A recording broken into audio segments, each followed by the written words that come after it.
James Luther Adams is considered to be one of the most influential theologians of the 20th century for our faith.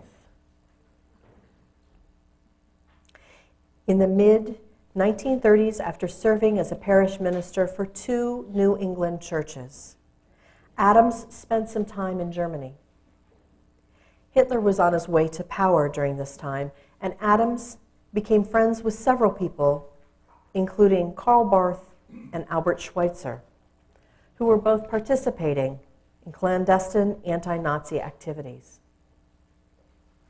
It was about one such time period in Germany that James Luther Adams tells this story.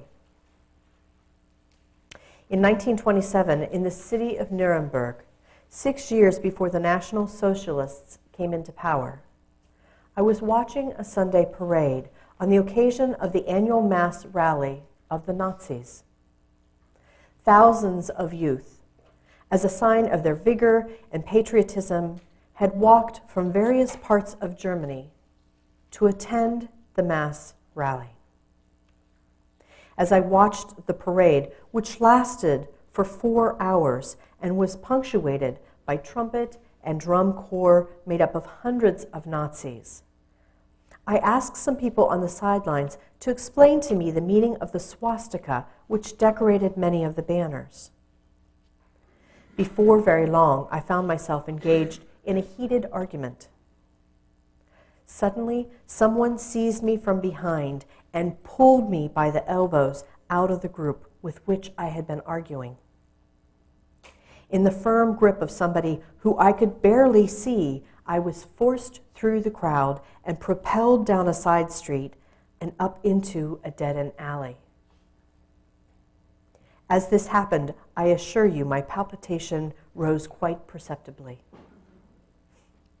I was beginning to feel Nazism existentially. Can you imagine? I can feel my heart beat faster and harder as I'm hustled with Adams down that road, unsure of who's doing the taking. As we enter the alley and I smell the rot that always seems to go with such places, I begin to search for an escape route. I listen to see how far away other people are. Will they come if I yell out? This encounter and others encouraged James Luther Adams to think about what he, as an American citizen, was doing to keep an authoritarian regime from coming to power in the United States. I can't help but think that this question is pertinent to today. Adams determines that the difference between oppressive and tyrannical leadership and democratic leadership is that of freedom of association. He says, every totalitarian theory rejects just this freedom. He goes on to say, in short, the voluntary association is a means for institutionalizing of gradual revolution. What Adams is talking about is how small groups of people in voluntary associations, like bridge clubs and PTAs, and political groups like the ACLU, and even church groups like this church, allow people of varying backgrounds with differences of opinion to kind of rub up against one another in such a way that discourse happens. We get into a conversation about the latest thing that's happened, like the refugee crisis, and we end up in a conversation about whether or not we should let the refugees into our country. It is possible that one of us may glean some tidbit that heretofore we hadn't known. And it is possible that one of us will be moved in some way. Think about the reading from Howard Thurman. This one little old lady decides that she'll have a conversation with those that she comes into contact with about what she's discovered and the concerns that she has about how blacks are treated in this country. 4 years later, someone tells her that her conversation with him has impacted the personnel policies of his company? Are there people that you have interacted with, people with life experiences different from your own, that have impacted your way of thinking about a particular issue? I'm sure there has been. And the reason I'm sure is because I've heard from some of you that the work that you have done with Open Heart Kitchen and the laundry ministry has impacted how you interact with people that are homeless. But it isn't quite that simple either, is it? I have to admit to you that as I was reading this story from Adams, I began thinking about the book written by Catherine Stock. Her name's Catherine Stockett, and she wrote The Help. The setting for this book is Jackson, Mississippi in 1963. It follows the interactions of several white women with each other and their black maids as they investigate the treatment of black folk in that time and place. At one point within the book, one of the white women who has influence on the other white women is talking about creating a bathroom in her garage for her black maid so that the maid will not use the same restroom as the white family. She quotes a white supremacist pamphlet that talks about the dangers of sharing bathroom facilities as she plays bridge with these other white women. And she suggests to another of the white women that this information should also be put into the local women's group newsletter. She's heavy-handed and she's pushy about the suggestion. As I read the book, I could see the influence of this woman on the other women within that group. Through simple conversation, she was working to sway how others felt and how they acted. Now, given the other things that I have read about James Luther Adams, I doubt this is the type of influence he was actually striving for when he talked about voluntary associations, but it is another example of what he's talking about. And it was one of the concerns that came up for me as I was reading his material. But sure enough, as I read further in Adams' address to the University of Padua in Italy, he talks about how voluntary associations can become, quote, new instruments of tyranny and conformism. Ha ha, JLA, I think to myself, you're always a step ahead of me, aren't you? So I read on. James Luther Adams states, in any organization, the eager beavers, and he does say the eager beavers, in any organization, the eager beavers can take advantage of the indolence of the average member. By this means, they gain control of the organization. As he writes on, I begin to realize that he isn't just talking about our reticence to speak our mind in such a way that it will stir things up. No, it becomes apparent to me that he's also referring to our laziness about doing our own work. In the example that Reverend Dr. Thurman holds up, the woman explains to us that she first had to do her own work. First, she had to recognize that she did not understand the experience of others in her own community.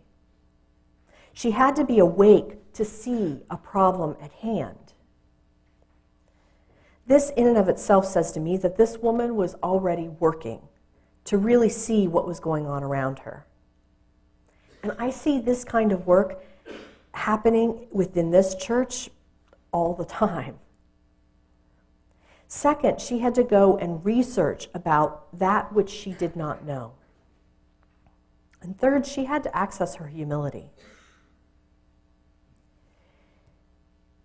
Do we do enough work in the second and third areas at this church? I lift this up to you because it's a question that's on my mind.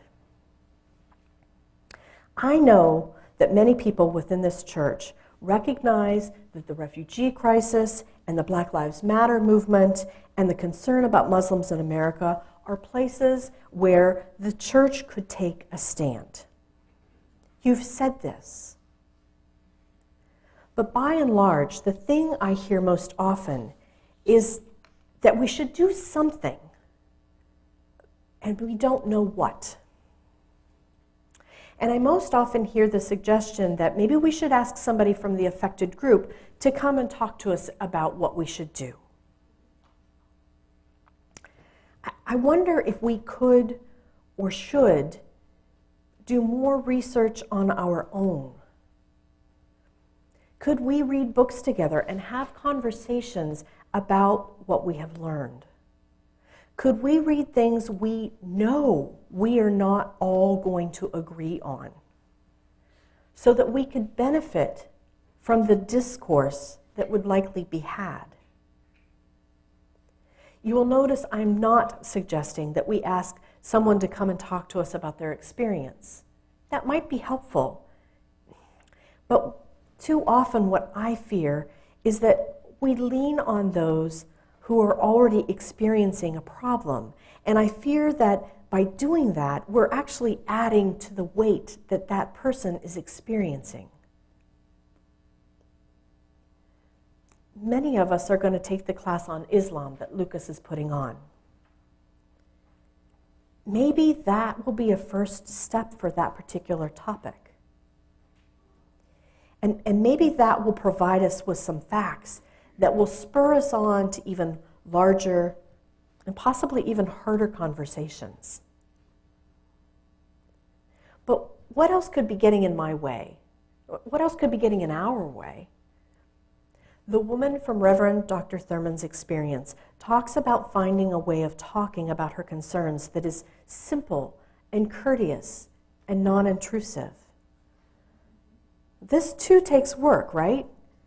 I mean, how can I talk about something in a way that conveys authentically what my concerns are without shaming or without preaching, except when I'm behind the pulpit? Now, this is too complex a topic for me to give you a bulleted list. Wouldn't that be nice, huh? But I do have a few ideas. I know for me, I first have to deal with my emotions on any given topic. Because if I haven't identified what's happening in my own body, I'm likely to leak out onto all of you else, onto all the rest of you. I have to approach the conversation with humility and compassion. I have to remember I don't know it all. And I have to have compassion for the other person, and I have to have compassion for me, which is sometimes a little harder. Coming back to Adams, I find some more good advice. Adams posits that there are two types of groups who seek to influence: those who are concentrated on a specific outcome that has an impact directly on themselves, and those that hope to promote general welfare. Adams says, in face of these two associations, we can say that the health of democracy depends on the capacity of general welfare associations to function as countervailing powers against the narrower purposes of special interest associations. In other words, there are special interest groups who are going to put out their point of view because, frankly, that's what they're paid for. But I can help to balance that scale, especially when I'm more interested in the general welfare of humanity. And it's also interesting to remember that by sticking to more universal concerns, I may be able to approach topics with a little more equanimity.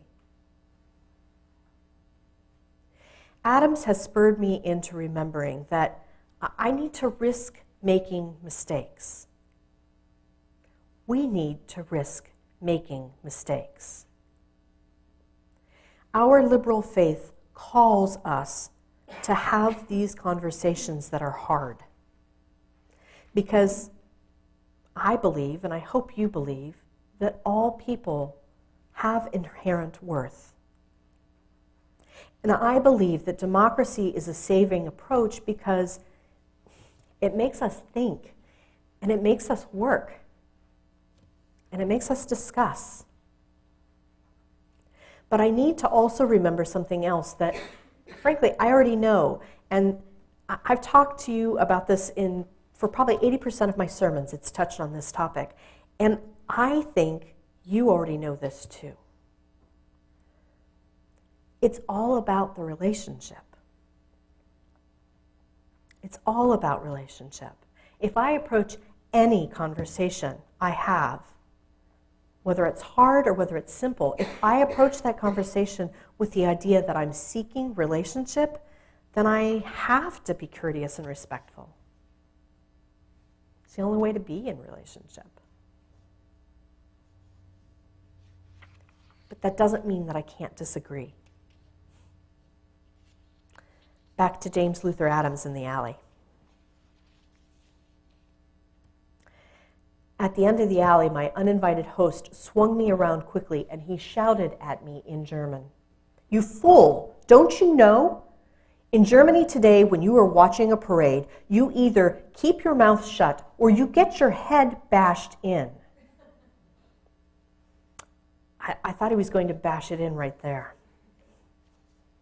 But then his face changed into a friendly smile, and he said, "If you'd continued that argument for 5 more minutes longer, those fellows would have beaten you up." "Why did you decide to help me?" I asked. And he replied, "I'm an anti-Nazi. As I saw you there getting into trouble, I thought of the times when in New York City as a sailor of the German Merchant Marine, I received wonderful hospitality, and I said to myself, here is a chance to repay that hospitality.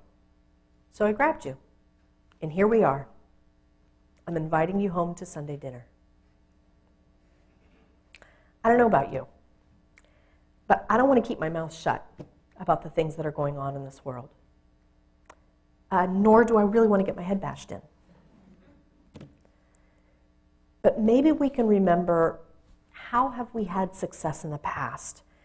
How did we work up the courage to engage working with the homeless in such a beautiful manner? And maybe we can do some of our own research. And maybe we should disagree on what is necessary and how to go about it. But by all means, let's stay in relationship as we do it together.